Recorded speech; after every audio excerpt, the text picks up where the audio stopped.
Hello, I'm Dr. David Anderson with the Veterinary Medical Center for Horses and Farm Animals here at the University of Tennessee. And today I'm visiting with Dr. Marc Caldwell. Dr. Caldwell is one of our specialists in bovine diseases. He's board certified with the American College of Veterinary Internal Medicine. And we're here in the late winter, early spring area in Tennessee, and people are calving now, and one of the issues that we have around calving season is dystocia. And so what is, people hear the term dystocia, what does that mean? What do we mean by dystocia? What we're really talking about is anytime the cow has trouble delivering a calf, in any abnormal process, when a cow really needs assistance delivering that calf. Okay, so if dystocia puts the dam at risk as well as the calf, how would I as an owner recognize that they're in trouble? How do I know if they need help? Well, first thing to do is to define what is stage 1 labor when that cow first enters labor.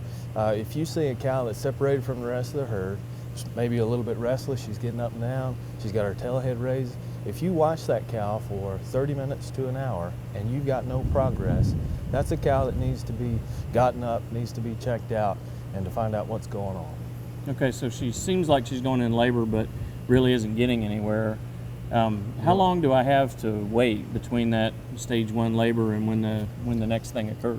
Really just 30 minutes. 30 minutes for a mature cow, maybe give a heifer a little bit more time, about an hour, but no much longer than that. Once you got her up, you need to make a decision. Do I feel confident delivering this calf, or do I need to call for help? So there's a difference between cows and heifers in how we look at dystocia? Yeah, heifers in general take a little bit longer time. Remember, this is their first time delivering a calf, so they may not know exactly what's going on. So we try to give them a little bit more time to try to figure things out.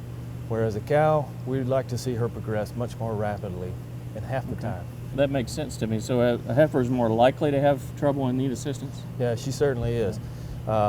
So heifers, because they're smaller in general, their body frame is smaller, they have smaller pelvic areas, they're going to have more trouble delivering that calf.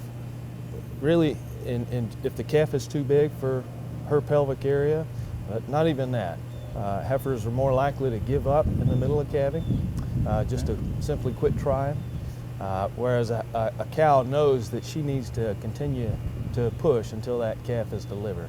Okay, so what can I do myself, and when should I get a veterinarian involved? So how do I know how far to go? Well, every producer needs to know his own limits.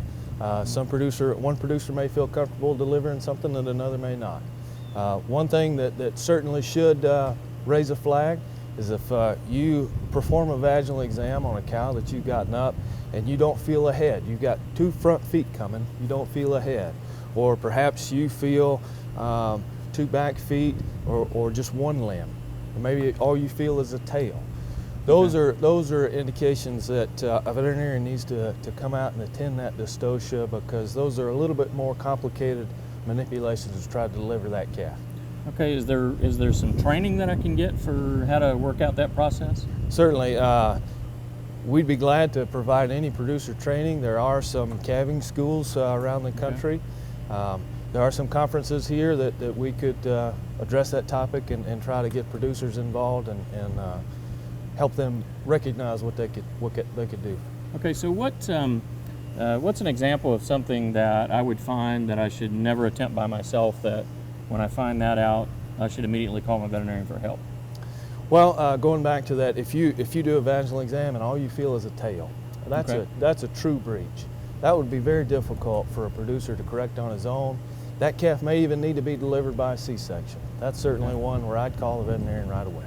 So if that cow has had a dystocia and we've had either to do a phytotomy or we've had to do a C-section, do I have to call that cow, or can I keep her in my herd? No, there's no reproductive consequences to either a C-section or a phytotomy. There are some consequences, I think, to breeding back those cows that have experienced the dystocia that have gone on for longer than a day or even 2 days. So as a producer, I'd want to have a conversation with my veterinarian about, what I should do with that cow and whether she's one I want to hold back in the herd or not. Yeah. So premium healthcare is what we're about here at the University of Tennessee. At the Veterinary Medical Center, we have faculty like Dr. Caldwell here that can help you solve problems on your farm. We want to be a member of the team with you and your veterinarian to help make those decisions. If we can be of assistance to you, don't hesitate to give us a call. We'd like to see you in Knoxville sometime soon.